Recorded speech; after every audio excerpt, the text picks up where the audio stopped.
Section 1. You will hear a young student, Andrew, ringing an employment agency inquiring about their services. First, you have some time to look at questions 1 to 7.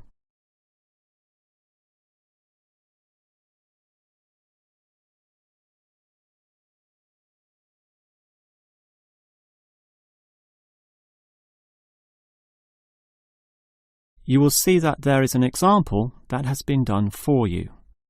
On this occasion only, the conversation relating to this will be played first. Hello, is this the AAA employment agency? Yes. Hi, I rang before. My name's Andrew Peterson. I rang you earlier and gave you my personal details. The student's name is Andrew Peterson, so Peterson has been written in the space. Now we shall begin. You should answer the questions as you listen, because you will not hear the recording a second time. Now listen carefully and answer questions 1 to 7. Hello, is this the AAA employment agency? Yes. Hi, I rang before. My name's Andrew Peterson. I rang you earlier and gave you my personal details. If you remember, I'm that student looking for work during the summer holidays. Oh, sure. Actually, I have your file right here. But we still need to add some further information. Yeah, that's what they told me, and that's why I'm ringing. What do you need to know? Well, we have to know your main level of education. It's a degree, I suppose. Yes, but I'm still doing it in engineering. It's quite interesting. Some of my friends are studying computing, though, so I'm interested in that also. Well, I'll just write in your main degree subject, engineering. We usually have a demand in computing, though. Have you worked with computers before? No, I just do some programming for fun at the university, but I almost got a job as a computer designer once. Actually, the only job I've ever had was as a car salesman, believe it or not.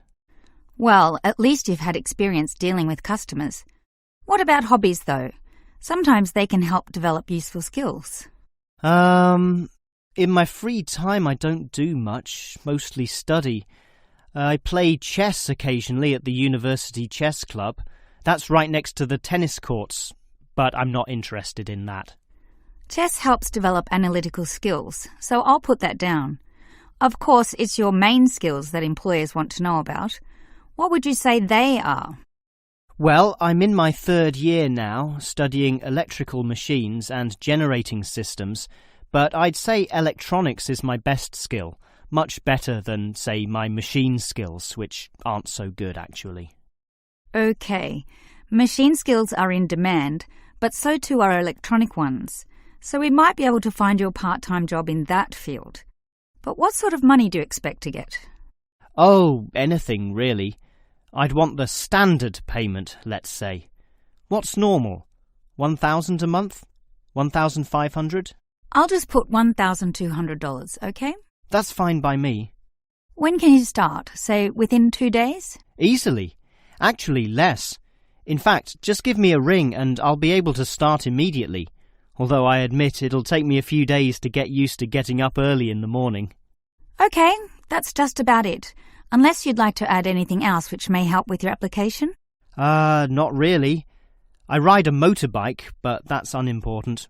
I'm friendly, but every applicant claims that, right? I can speak another language. Ah, that might be useful, depending on the language. Is it Chinese? A Chinese speaker would go down well. Spanish, I'm afraid. You see, I grew up with some friends who came from South America. OK, I'll write that down. But I don't think it will help that much, sorry to say.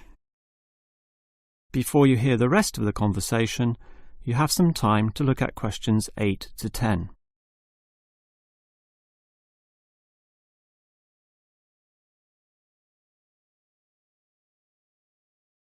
Now listen and answer questions 8 to 10. Well, thanks for your help, and hopefully I'll get a job soon.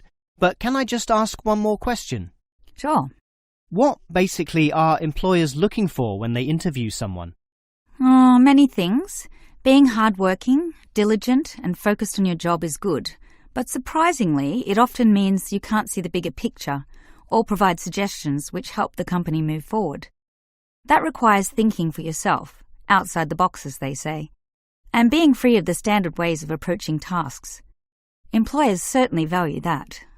I guess experience must help, though.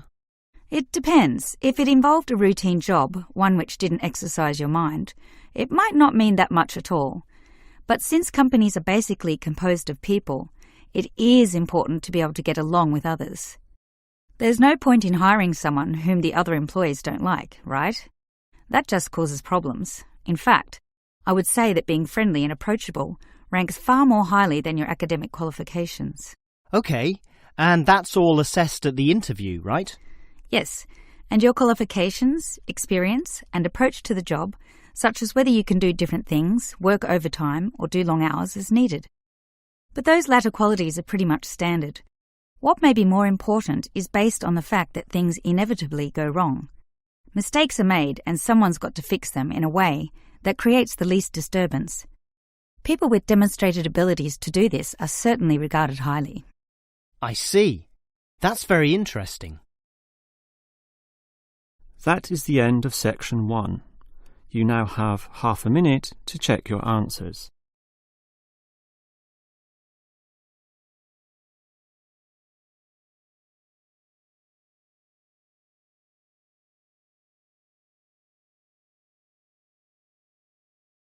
Now turn to section 2.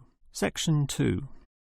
You will hear the manager of the fitness centre giving information about the centre to some new customers. First, you have some time to look at questions 11 to 15.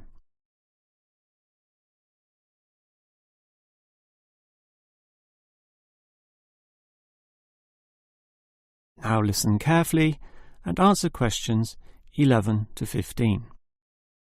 Hello everyone, and welcome to the Fit for Life Health Centre, a place which, as the name suggests, is not just for short-term solutions, but rather intends to put you on a sensible and achievable footing for the rest of your life. And that's how we're different.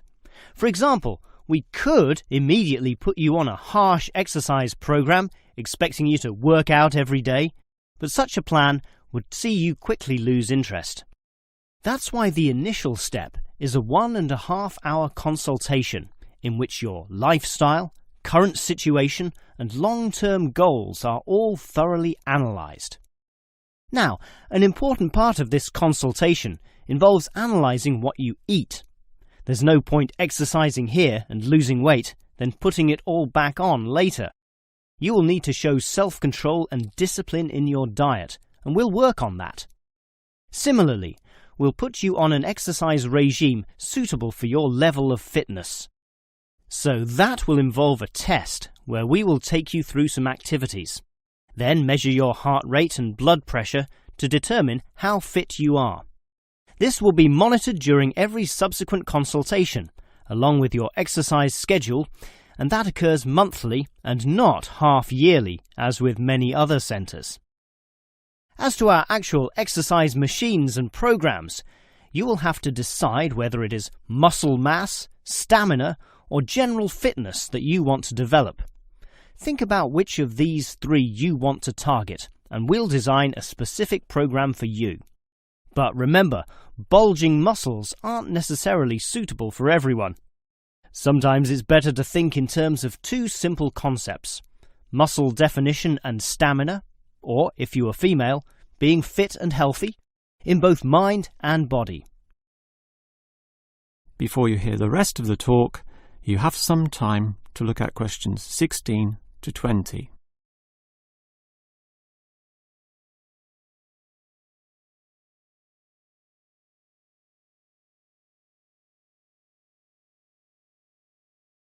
Now listen and answer questions 16 to 20. Now, if you're going to work out at this gym, you'll need to think about your reasons for exercising. So let's consider that in more detail. Muscle mass is certainly popular with the guys, probably seeking to impress the girls. And with muscles comes the confidence to do that, right? Well, for that, you'll need our high-stress weight units, where pumping iron is all the rage. Moving on to other benefits, one of the main ones is beating the tension of life, right? And the longer the exercise is, the greater the rewards in this respect. Thus, playing squash can certainly help, and so can swimming. But what's much better, as every jogger will tell you, is their activity. So we have ample jogging machines and they're always popular. They can provide good fitness too, as can the yoga classes. However, again, let's not forget playing squash, which I would say is the optimum way to improve your general well-being. Such an active, energetic game, plus the competitive element, drives you forward into high levels of health and fitness. These, of course, are the ultimate purposes of being here, but remember, the centre is full of like-minded people, all of whom are interesting to meet and valuable sources of information. The yoga classes have a pre- and post-meeting session, so you'll certainly meet others there, although they'll all be yoga enthusiasts, which limits the range somewhat. But whether doing yoga, swimming or exercising, everyone showers, right?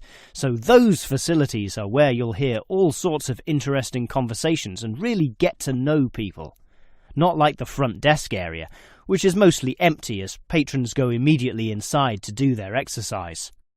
Of course, the front desk can answer all your questions and has information brochures and such like, but for knowing more about a greater variety of subjects and community concerns, look at the notice board in the yoga studio, where there's a huge array of papers, leaflets and articles, all for you to read and consider. That is the end of section 2. You now have half a minute to check your answers.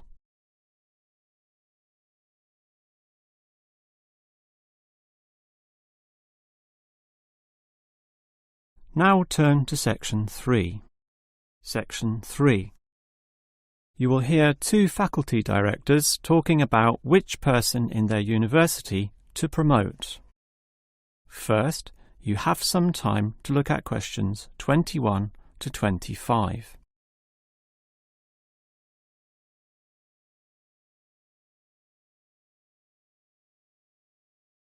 Now listen carefully and answer questions 21 to 25. OK, we've got to decide who to promote to leading education officer. Someone from the arts faculty, I suppose. Well, it can be from any faculty, since the position requires more general skills. Handling personnel, settling disputes and motivating them to focus on the task. It was the last position which involved computer knowledge, not this one.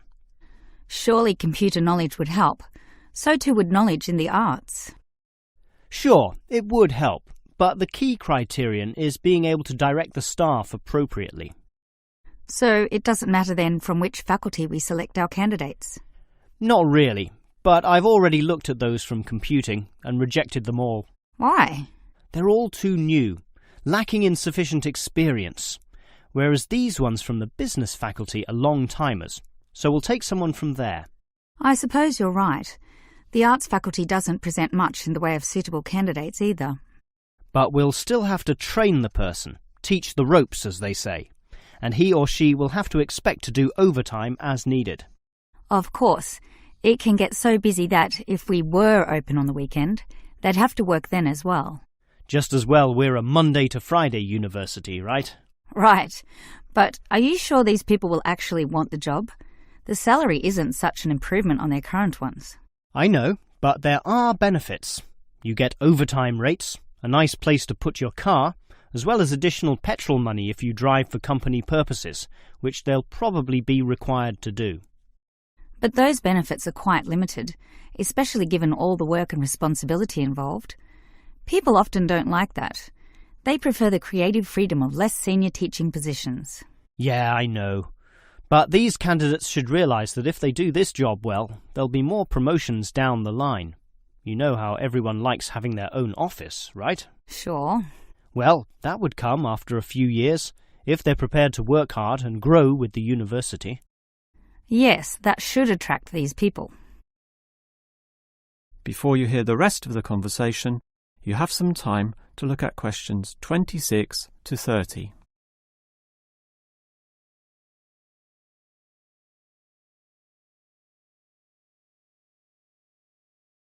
Now listen and answer questions 26 to 30. Well, that's enough talk about the job. What about the actual candidates? How many do we have? I've narrowed it down to 4. Just using their first names, that's Stephen, Abdul, Lek and Oscar. As you said, there's quite a bit of experience between them, about 34 years in all. What's the exact breakdown of figures? Abdul and Stephen both have 7 years. Lek has 1 more, and Oscar is the most experienced at 12. But who's the most qualified? Stephen and Abdul have an MBA. Oh, sorry, Abdul's got something called a MBP, some foreign thing which translates as Master of Business Practice. I'm not sure what that is, but does he do the job well? Very well, apparently. Better than Lek and Oscar, who hold a degree and some certificates respectively. But we have to think about any drawbacks. You know, possible issues with any of them. I asked the respective deans for feedback, and I found out that Stephen, the younger one, drinks a bit. So he has a problem with alcohol? No, he never drinks to excess, but at the bar he's often expressed his intention of moving on, of teaching abroad. He's not stable. Not stable at all, apparently. We'll never know for how long he'll hold the job. We need stable personnel, and people without family problems or sick relatives like the last guy we promoted. What about Abdul, then? Will he do? He might do, except his English language ability is limited. It's functional, but a bit broken, and meaning is sometimes lost. That's not the problem with the next candidate, Lek, who has good language ability, but this job involves handling people, and his dean says Lek's attitude is bad. In what way? His manners are okay, and he's interested in his job, but he believes there should always be adequate leisure in life. He definitely won't work overtime and complains a lot already about his job. But this last candidate, Oscar, is probably not the right one either. Why not? Not another problem with language. His first language isn't English, but he speaks it well enough. He's stable with a good attitude, but his age is the problem. Age is not a problem. That would be ageism, and I don't believe in that. But with his age comes health problems as well, and serious ones at that. Oh, that might be an issue then. That is the end of section 3. You now have half a minute to check your answers.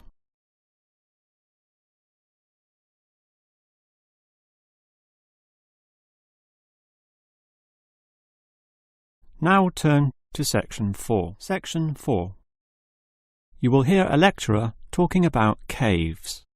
First, you have some time to look at questions 31 to 33.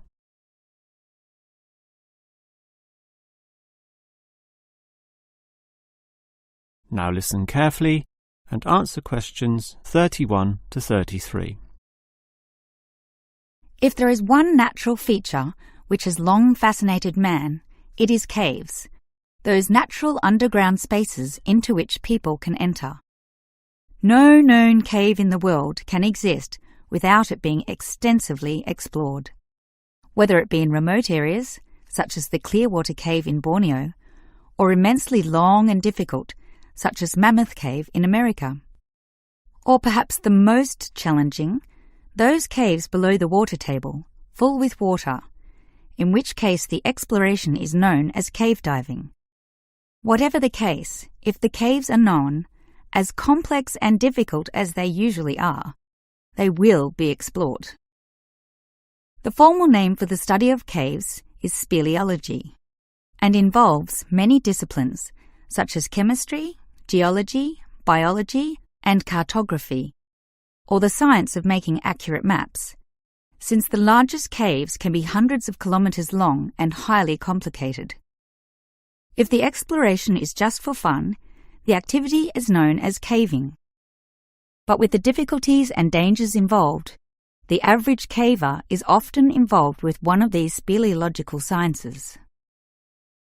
As for the number of caves in the world, research suggests that only a fraction have been found and documented. mostly in the areas in which caving has long been a popular activity, such as in America, France, or Australia. China, for example, has huge areas of limestone bedrock, prime material for cave formation, and logically must contain among the largest number of caves in the world. Yet only few are documented due to the lack of interest in caving there. Thus, as exploration continues, new caves will be discovered, and it is likely that the numbers could radically change in the future. Before you hear the rest of the lecture, you have some time to look at questions 34 to 40.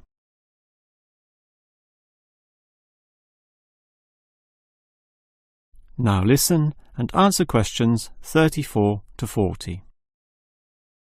With caves being such mysterious and intriguing places, the obvious question concerns how they form. The most common cause is the effect of slightly acidic water in a process called dissolution. Here, water seeps into the ground and down through rock masses. If this rock is soluble, the water dissolves some of it, and over time, the passage expands to become a cave or cave system. The largest and most common of these involves limestone, although other materials are possible, including gypsum, marble, and even salt. Now, if the cave is formed at the same time as the rock, it is called a primary cave, and the most common of these are lava tubes. When lava from volcanoes flows downhill, the topmost surface cools and solidifies first, leaving the hotter lava to continue to flow beneath. If most of this eventually flows out, a hollow tube is left. The country, Iceland, has some excellent caves of this type, and even far-flung Australia has a few. Finally, there are sea caves, formed from waves pounding into coastal cliffs and eroding into fault lines or softer rock. These caves are usually the shortest, about 50 metres at most, since the erosive action of the waves can only reach a certain distance. However, it is limestone caves which will always be the most interesting. This is due to the presence of limestone formations. As the groundwater seeps downward through the ceiling of the caves, it encounters a different pressure and temperature, causing it to deposit a small amount of its dissolved calcium carbonate. Over time, through the action of millions of drops, this deposition process results in ever-growing masses known as stalactites, if hanging from the ceiling, or stalagmites if growing from the floor. Alternatively, the water may flow over a large surface of rock, forming flowstone, and with other sorts of processes can result in beautiful milky white formations of astonishing complexity. One of the best examples of this, as well as of what surprising discoveries may yet await, is the Lechu Gila Cave in New Mexico. In the 1950s, some cavers heard the sound of wind underneath some large boulders on the cave floor, a clear sign of a deeper passageway. It took until 1984 for a group of cavers to gain permission to start digging, and 2 years later, in 1986, they broke through into a walkable passageway, unlocking one of the longest cave systems in the world, the deepest in America, and some of the most beautiful formations ever found. Unusually, many of these were yellow with sulfur, suggesting that the caves were a result of hydrogen sulfide from nearby oil deposits. This was forced through fracture lines, combining with existing groundwater to form sulfuric acid, dissolving the limestone from the bottom up instead of the normal top-down seepage, which characterizes most limestone cave formations. That is the end of section 4. You now have half a minute to check your answers.